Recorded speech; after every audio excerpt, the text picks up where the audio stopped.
Hello friends, now let's start our discussion on HDFS. And in the previous lectures we have seen how we are working with reading of the data in the HDFS and writing the data inside the HDFS, and how to get the status of the file, how to get the status of the directory, and so on. So today we are going to learn what is data flow and how exactly the data flow happens whenever we are trying to make use of the writing the data inside our HDFS and reading the things from the HDFS. And along with that we also see the coherency model. Then we also try to check how exactly the data nodes are fetched when we are trying to have the access towards the data, and how the replication will be done inside our HDFS. So let's start with the data flow. So the data flow is nothing but it is just like when we are trying to call the functions, what is the sequence of the functions called whenever we are trying to write the file inside the HDFS. Now let's see this particular diagram, which is nothing but anatomy of a file read option. So this block is related with the client node. So this is the client node where we have one Java virtual machine running inside the client, and this client has to be a HDFS client. So inside the HDFS client also we need to have a distributed file system and FS data, that is file system data input stream. So these are the classes which are present inside the client JVM. So by making use of this distributed file system and the FS data input stream, the file will be written into the different data nodes present inside the Hadoop distributed file system. So the first and foremost the things what to be seen inside this is the numbers what we have given here. So here there is a number called as 1. So this is the step number 1, then step number 2, then step number 3, 4, 5 and 6. So how exactly these things happen? So first and foremost, the HDFS client makes a request to the distributed file system that he wants to write a file into the data center or inside the database of the data center in any of the racks. Let us assume that the client is trying to read the data from the particular HDFS file system.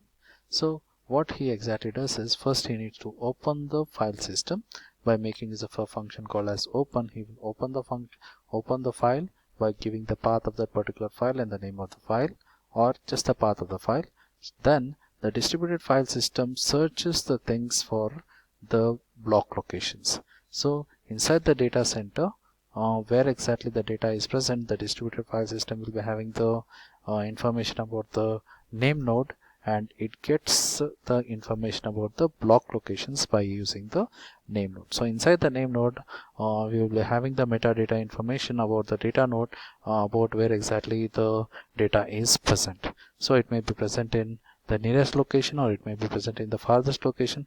Depending upon that, the nearest location will be searched, and the name node gives the information back to the distributed file system, saying that we have the data node present in so and so locations.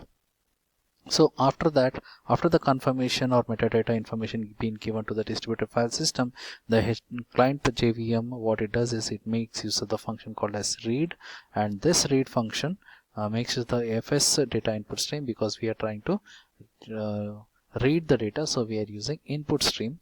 And by making use of the name nodes information, whatever has been given from the name node, directly it goes to the data node. So sometimes the block may be sometimes the data may be in only one block, or sometimes the data may be in different data nodes. So in those situations I am trying to read the things in the one node here, the one data node. And suppose if it is having a huge quantity, then it may be extended towards the next data node. So I am using 4 and 5 both as the read functions itself inside this data nodes. So after making use of the read function, the data will be retrieved back to the FS data input stream, and I will be saving the things in the form of data in the form of HDFS client, and the data will be retrieved, and I will be displaying the data in the HDFS client computer or PC. So after retrieving the data and everything, the last step is to close the things. So we make use of the close function and we close the file. So we have already seen how exactly the program works for the file read function, where we are using the data input stream and how we are making use of the functions and so on. So this is just a flowchart of how exactly this function is going to work inside the HDFS. So how HDFS exactly reads the things? Now most of the times we see that the data is distributed in different locations. Now let us see that this is one D1 is the data center which is present in one geographical location, and D2 is one data center which is present inside of another geographical location, and every data center will be having different set of racks. So each block here represents one hard disk or storage devices. So here we have number of storage devices, here we have number of storage devices, and this storage device, or I can say it is a block or a name node or data node. So this is a data node. So the data node is here, and every rack will be having different sets of data nodes. So in data D1 R1 also we have different set of data nodes. In R2 we have different sets of data nodes, and even in D2's R1 also we have different set of data nodes, and even in this also we have different set of data nodes. Now how exactly these things function when we are trying to retrieve the data or write the data? Then we go for having the network distance. So how exactly network distance will be done? So whenever a request is being made from the client, then first what I do is I make use of a function for opening the file, and the file will be retrieved by making use of, if it is in the same node, then the distance between this node will be 0. As I can see here, there is no need to jump from this particular data node to another data node, so the distance for having the access towards the data will be 0. Suppose that when we are making use of another data node or the extension of that particular data called as N2, so I have another block in N2, then what exactly happens is, if it is present inside the same node, then the distance measured will be in the form of 2. So how exactly 2? Because here we have the data nodes, a name node will be having the information about the data, so I am jumping 1, 0, 1 and 2. So here I am having the information of 2. So the number of jumps taken by this particular data node will be 2 here.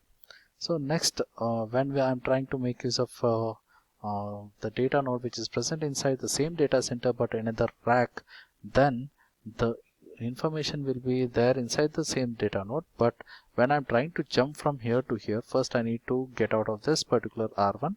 So here it will take some time, and here I need to have the access towards R2, then I need to enter inside the rack of this particular data center. So here I'll be having the distance measured in the form of 4.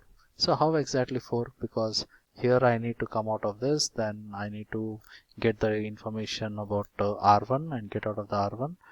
Then I need to get the information of R2, then inside that R2 I need to search inside this, and inside the searching process itself will take some time, so we make use of D equals to 4.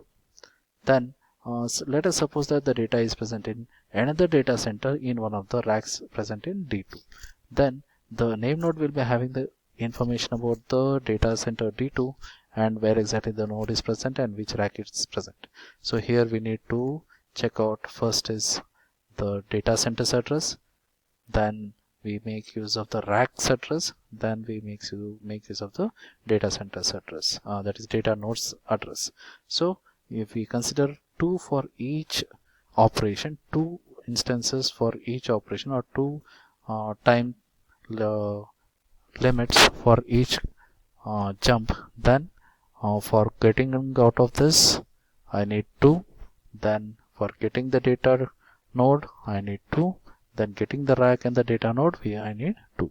So getting the address of D2 is 1, then getting the information of the rack is 1, then getting the information of data node inside the rack is 1.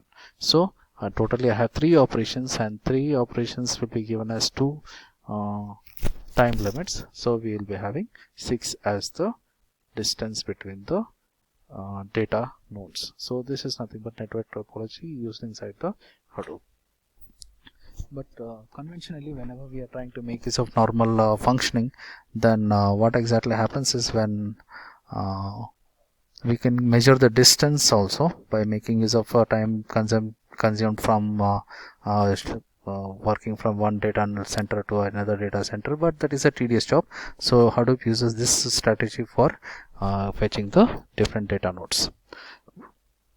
So next we are coming across the file anatomy of the file write. So inside this we can see that there is a HDFS client which wants to write the things. So first you need to create a data node or create a new file. So for that, what I make is of the function called as create. So whenever I call the create function, then the distributed file system will make sure that it is sending the information to the name node about the file and everything, and the name node will allocate all the different set of data nodes. So after allocation of the different set of data nodes, depending upon the file size and everything, we are going to write the things by using the fs data output stream. And the fs data output stream, let us assume that there are the replication factor is 3, then we are writing it into the data node here, then we are writing the same data node here and writing the data node here also in the 3 different set of data nodes. And this writing of these things will be called as pipeline of data nodes, because these things are under action. So after making use of the writing function, writing the packets, so the fs data input output stream looks after distributing the things into equal set of blocks for each one of the data nodes present inside the cluster. So even when the file is very large, then disintegrating that particular file also depends upon the fs data output stream.